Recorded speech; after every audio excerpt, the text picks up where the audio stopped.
দেখেন এটা হলো বেগুন ভাজবেন কিভাবে, যেটা খেলে আপনার পুষ্টি পাবেন এবং ডায়াবেটিস রোগীরাও খেতে পারবেন, সবাই খেতে পারবেন। এইভাবে করে কেটে নিয়েছি আমি, এই যে দেখেন এইভাবে করে কেটে নিয়ে দেখে নিছি কোনো পোক টোক আছে কিনা, এই যে কোনো পোকা ধরলো কিনা।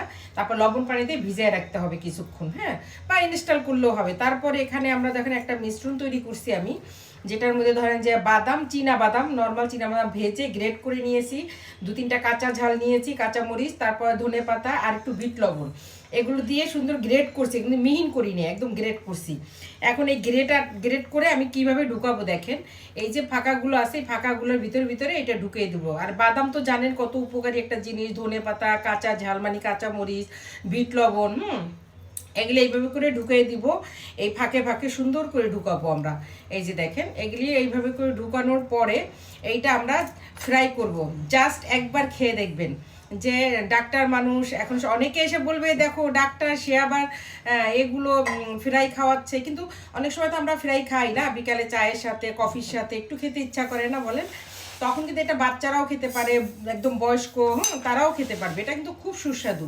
দেখেন আমি কিভাবে এই যে ঢুকে এই যে চামচের সাহায্যে এই যে চামচের গোড়াটা দিয়ে এগুলো ভিতর ভিতরে এরকম করে দিবেন যাতে এটা বের হয়ে না আসতে পারে। একটু আমরা এই যে এভাবে এভাবে করে দিবেন, এই যে এভাবে করে ফুলগুলোর ভিতর ভিতর এই যে এভাবে টাইট করে দিব যাতে এটা এই না হয়, এই নাহলে ভাজতে গেলে দেখা যাবে যে দলা হয়ে যাবে, হ্যাঁ, বেগুনটা ওই ইটা যেন না হয়, এটার জন্য আমরা এই পদ্ধতিটা আমি ইউজ করলাম।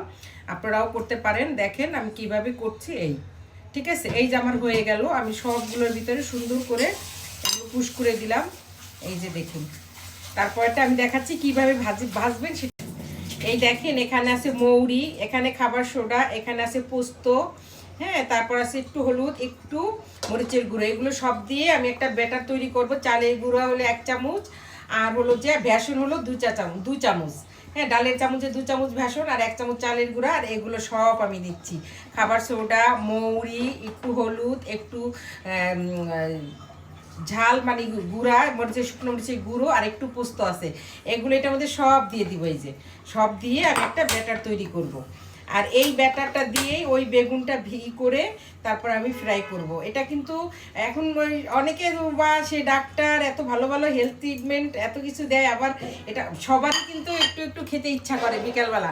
তো কীভাবে হেলদি ওয়েতে খাবেন আমি সেই প্রসেসটাই দেখাই। যেমন বাদাম, বাদামটা খুব হেলদি, পোস্ত হাই প্রেশারের জন্য খুবই ভালো, তারপর ধরেন যে বেগুন অনেক ভালো একটা আমাদের সবজি, তারপর ধরেন যে এখানে সবই ভালো, জাস্ট ডিপ ফ্রাই করে একটা টিস্যুর মধ্যে নিয়ে নেবেন, মাঝে মধ্যে একটু খাওয়া যায়, তাই না বলেন? যে কোনো ব্যাটার তৈরি করার সময় যেই তেলে ভাজবেন সেই গরম একটু তেল ওই মিশ্রণের মধ্যে দিয়ে দিবেন, দেখবেন ভাজা পোড়া খুব মুসমুসে হবে, অনেকক্ষণ টিকসই থাকবে। এই হলো আমার বেগুন সেই বাদামের গ্রেট করা ঢুকানো। এখন আমি এই যে এটা করলাম পেস্ট, হ্যাঁ, এই যে ডোটায় যে এটা করলাম যে ব্যাটার, এই ব্যাটারটার মধ্যে এটা সুন্দর করে ঘুরিয়ে ঘুরিয়ে লাগিয়ে নিচ্ছি, ঠিক আছে। এই যে দেখেন এভাবে লাগাই নিয়েছি, তারপরে আমি দেখাবো কিভাবে ভাজতে হবে, ঠিক আছে।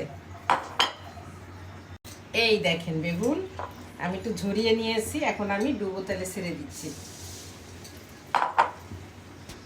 এই দেখুন, ঠিক আছে। এই হলো আমি বেগুন ওই যে দেখলেন ওইটা এই যে রাখলাম টিস্যুর ভিতরে, দেখেন কত সুন্দর হয়েছে।